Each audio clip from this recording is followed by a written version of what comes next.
Welcome back to the PrinnyCastRPG project on RPG Maker VX Ace. As you can see up here, we're actually on our project now. I'm Chris of PrinnyCast, and we're not going to be doing so much with this particular part today, as we are going to be talking about some important points to be made about designing an RPG of your own. Not the least of which is this word right here, plot.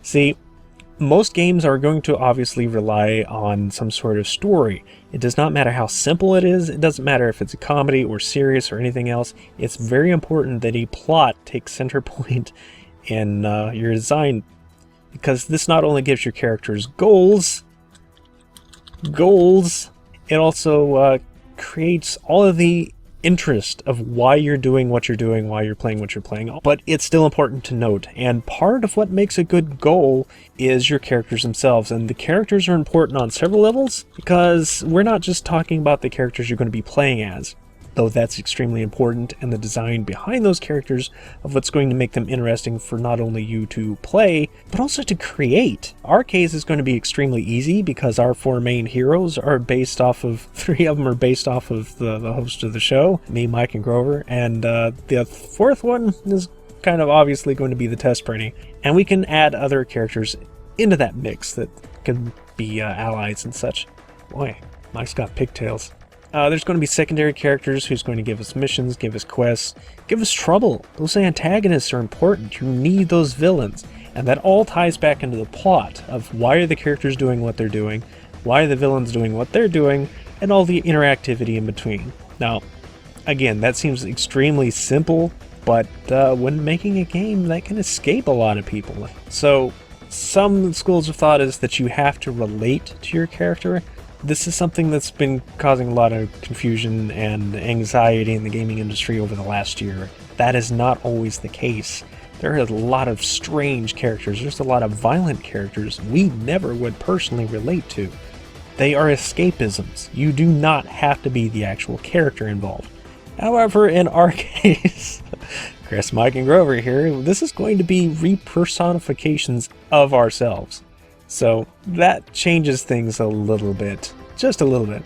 The plot itself is going to be taking course largely over what we actually did on the Prinnycast show itself. And that seems absolutely pointless and stupid because we never really did anything as far as storylines with the show. But there is enough there that we're going to hyper-exaggerate everything that you've seen on the show and basically create something really monstrously silly in the process.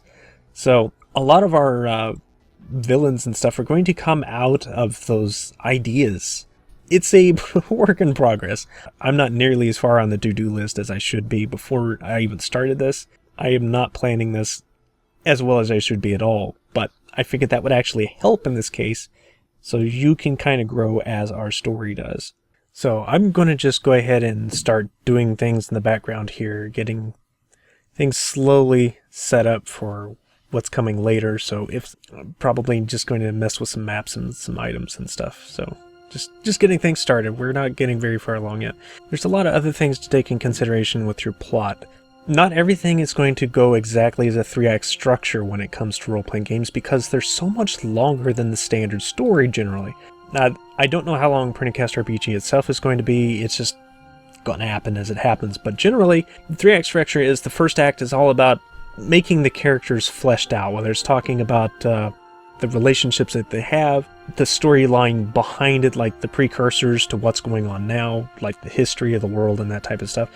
And it can be a lot about setting up the world as a whole and why the things are happening the way they're happening. The second act is usually that there's some sort of problem that happens, and there's these turning points that happens, that there's antagonists generally involved that has, whether it's a thing or a person, that the protagonist has to combat to overcome. Sometimes it's themselves even. And then that third act is the whole resolution. You've got that climax where the entirety of the story builds to this one tense point, and then once that is beaten, then it's, it's happy endings, game over, or whatever. And that's basically how the 3-act structure works. Now, when it comes to RPGs, this is still true because usually there's an overarching system that works throughout the entire story. There's always usually a big villain at the end of the story. And I imagine this will not be too much different, even though I haven't gotten that far yet. seat of my pants with the stuff. But there's a lot of mini stories going on, so it's almost like that Villain of the Week episodic type of stuff that this is going to be somewhat based around. We never really had storylines on the show. We had some ongoing jokes with, especially with certain companies, and that'll definitely make an appearance in certain ways, but for the most part, I think there's going to be a lot of original material involved, and so don't expect a lot of cameos from existing video game characters. There's going to be a little bit of that type of stuff going on, but I'm going to try to make a lot of something that would fit more in our own Prinnycast world than the actual Disgaea, and for multiple reasons. Now, that being the case, because this is a kind of both homage and parody and everything else, and by no means a serious project that you'll ever see on something like Steam Greenlight or anything like that, I am not too worried about copyrighted material. This is a sticking point that's kind of important for a lot of people because you generally don't want to use music or artwork or anything else in a game you're making professionally. That's just a big no-no, but in the homebrew market, it's a little more acceptable when it's being offered for free, so as long as you don't really go too far with it, I don't think that's going to be a problem. So you'll see a lot of like sprite edits and things of that nature. I do plan on using as much original music as possible, even if it's remixed music from past Disgaea titles and stuff like that, but for the most part, I'm wanting to make the soundtrack completely original, at least created original. I'm not much of an artist, I'm not much of a programmer, so a lot of this stuff is going to be built off of other people's work. Isn't that what all of us do anymore? Hollywood certainly does. So I hope that's not going to be a turn-off. That is just kind of the nature of a lot of these kind of beasts. Right now, even I'm doing items that are pretty much directly off of Disgaea 1. And I'll do a lot of tweaking later. You'll notice I'm not messing with the prices or all the rest of that type of stuff. I'm just mostly working with the descriptions, the name, and the overall effect. I'll work on the rest of it later. There's a lot of power that you can use with this that wasn't in the older versions. All of this effect stuff on the right side of the screen, that just was not there. You were very limited on what items can do. Now you can make some really complicated stuff that is just amazing for versatility. And even that notes down there, that's probably going to make some usefulness too. Usually the notes are just there for what that item's going to be doing. If it's a key item, you don't really have anywhere else to put it except for the description of, hey, this goes to this. You can use the notes for that, so that's kind of handy. But there's also scripts. We haven't gotten into the scripts yet. That's the really complicated stuff I'm not particularly good at. I have not learned the programming script for this system, and it's called Ruby. And it's extremely simple. It's like a variant of C++, but there's just enough of it that's over my head. I can understand a lot of it, but there's just some mathematics and special wordings involved that just I haven't quite learned yet. And I'm a really hands-on person, so me learning from tutorials and stuff just does not seem to stick very well. Learning disabilities and all that anyway. We will be using a lot of those, and I think it'll make our game really pop and shine and all that type of stuff.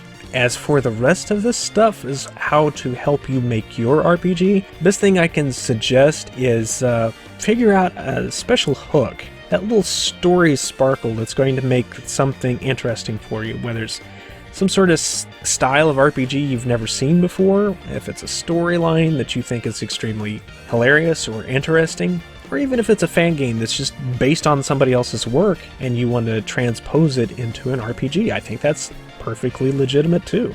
There's room for all kinds, and that's exactly what RPG Maker's good for doing. I sound like an advertisement for RPG Maker. I kind of am, I guess. But yeah, figure out that goal. See what you're wanting out of an overall antagonist, the big boss sort of thing. Don't make them too cliche. You want them to stand out on their own, where sometimes it can be the villain's story and the hero's there just to set them right. So I don't want to make this particular video too long. It's already long enough, probably too long. So I'm going to just keep on working with some of the items here and getting them set up.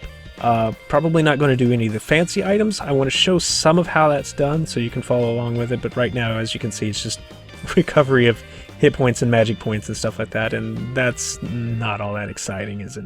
So I'll cut here, and I'll see you all next time.